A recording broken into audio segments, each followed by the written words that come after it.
Hi everyone, this is Rancher Banyon. Today we're out with the cow herd on one of our lowest pastures at the bottom part of the farm. This is a slightly brushy pasture, but it's got some really good forage. This morning, or it's already afternoon, we moved them from the brush paddock over there, which is going to get some tender loving care with a bush hog. But if we zoom back over in this paddock here actually got bush hogged in the fall. So it's still got some brushy material, but there's some really good forage in here, and we're going to come in and probably take the top third to half of the plant. If we push them, it'll probably be half the plant, but the goal is a third.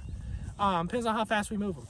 So right now what we've set up is probably, we went pretty far down that way, so probably 2.5, 3 acres. And they'll be here for about a day and a half. So that's about right. And then they'll go to the bottom half of this field, which is, the camera can show you, and above those trees and down, there's a bottom in there, really beautiful bottom. And there's about another 3 to 4 acres down there. So anyway, so today what we're going to talk about is just the rotation of how we're getting started here, and what Greg Judy has advised us and all his helpings of information.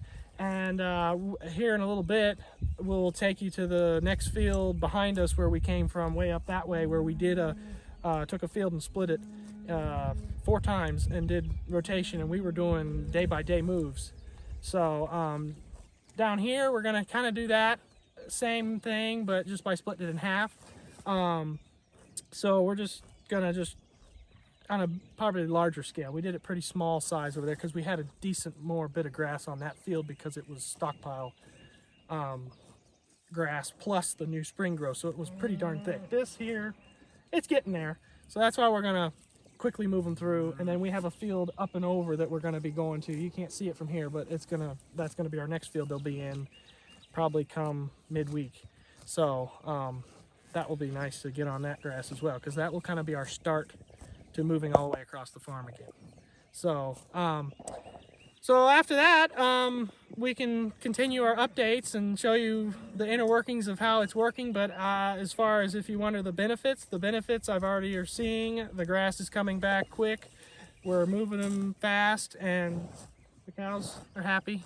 And they're really starting to get on me now because they're like, hey, it's time to move. And I'm like, okay, I know, I got to get the paddock set up. Come on, give me some time. So, but other than that, we'll sign off for now. And for the next video, we have the results of the last pasture that we came out of with the paddocking of the rotational grazing. Thanks.